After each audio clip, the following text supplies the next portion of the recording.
What's going on, guys? This is Nathan the Shop Academy welcoming you to our next deck profile here on the channel. Today we've got Ethan with his Infernoid deck. I'm going to let him jump right on into it. Thanks so much. So this is a going second blind Infernoid deck list. Everything's pretty standard. First thing is I kept the monsters very low, just because the Noid monster's kind of bad.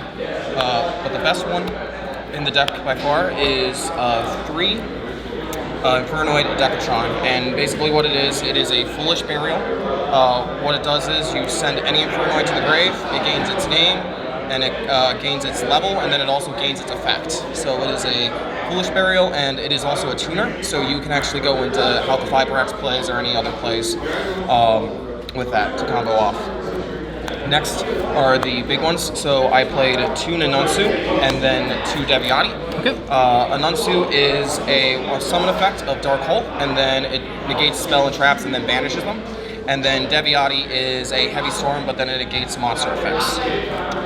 Next one is Untitled. It is from here on out, from the big ones down, they are all DD Crows on your opponent's turn or your turn, but they have additional effects. So a Tondel gets to attack a monster, or attack twice if you destroy a monster.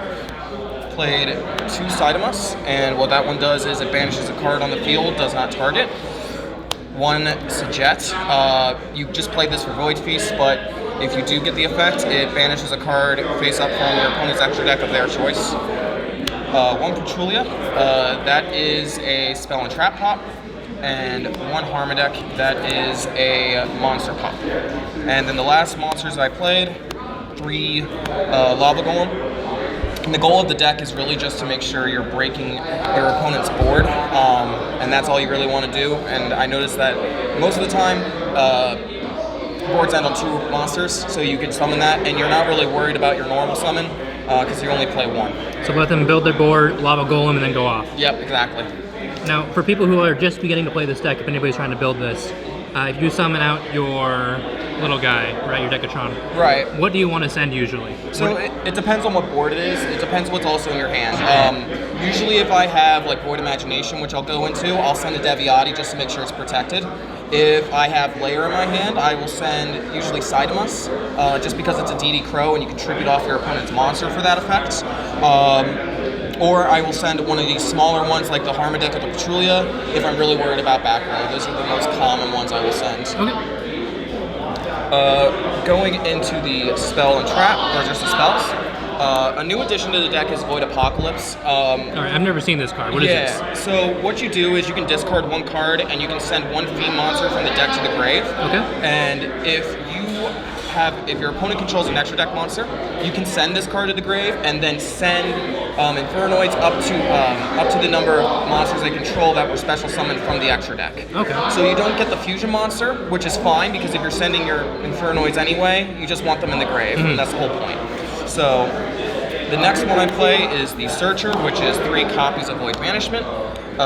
It has 2 effects. You discard a card and add a void spell or trap of your choice. So you can search Apocalypse, Imagination, Feast. But its second effect is that if your Noid monster battles an opponent's monster, you can send that card to the grave and then you banish both monsters. Okay. What are you usually going to be adding off the Void Banishment? Usually if you're going second, I usually add Imagination, but if I have to be going first, then you would just add the Void Feast. Alright.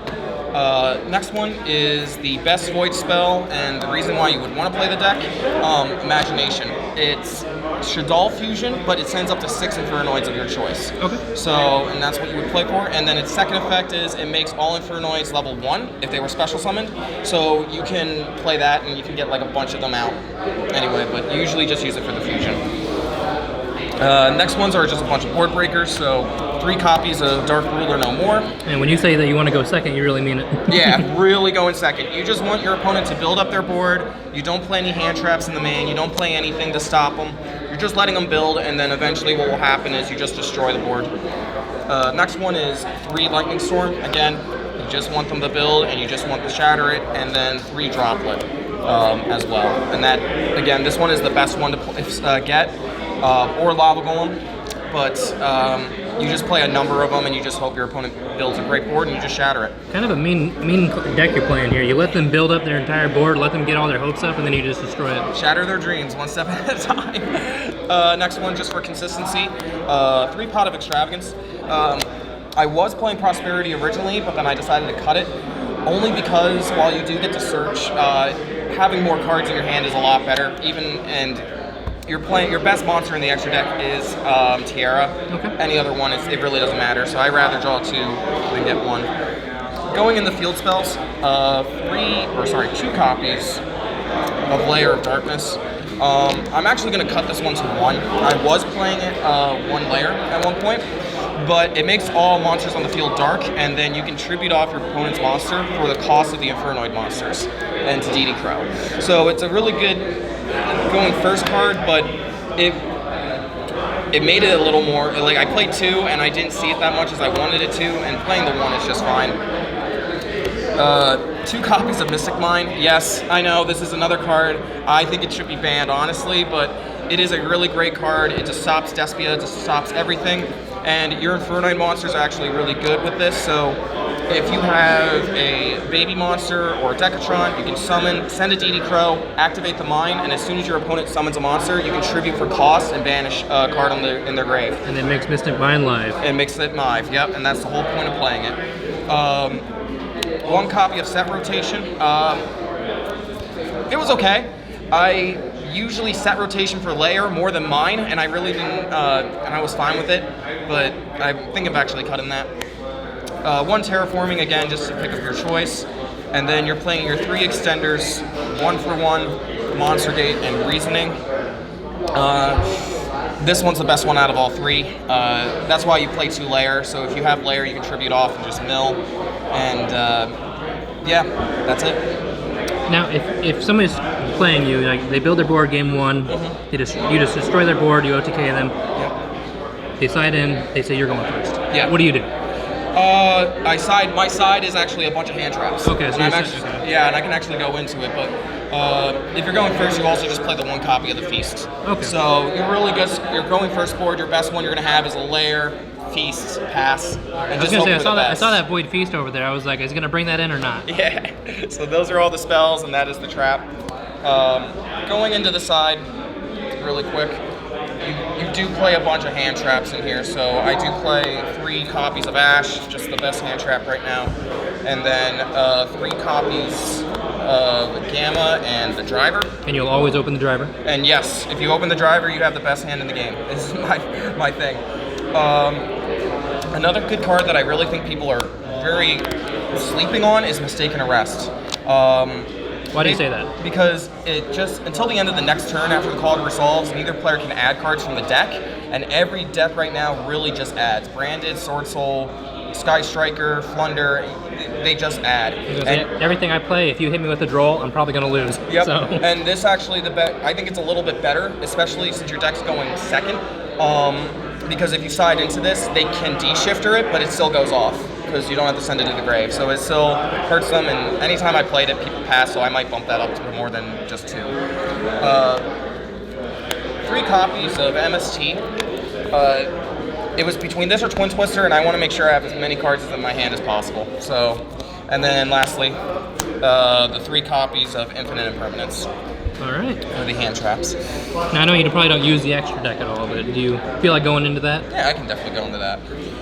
So you're playing the best. This is the monster that you always want to play, Tiara. This is the most important one in your extra deck.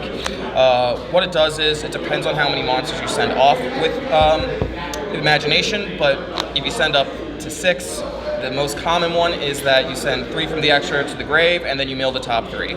So the other 2 effects are you can just bring 3 banished back to the grave, and then you can hand rip your opponent for 10 or more. Okay. So 2 copies of Ventus. Again, just a good pop card. Like you send this off with Tiara almost all the time. You just send the 2, and Omega is the other target for Tiara for that. I do play 1 copy of Abramax. This is the going, like, if you can't OTK, this is something you can go into. I am thinking of really cutting it, to be honest. You could be playing like a lot better, like Access Code or something else. Okay. But you do play 1 copy of Access Code, which is a really great going second card. Next one I have is 2 copies of Equimax. And there's a cheeky play where you can do it where if you have 2 Infernoids pointing to it, it gains that attack. So then you attack an opponent's monster, you DD Crow this, tribute this off, and you can still attack with the other 2 Infernoids. Okay. Extenders, 1 copy of Halpifibrax, Decatron's the tuner, and so you just special summon that out.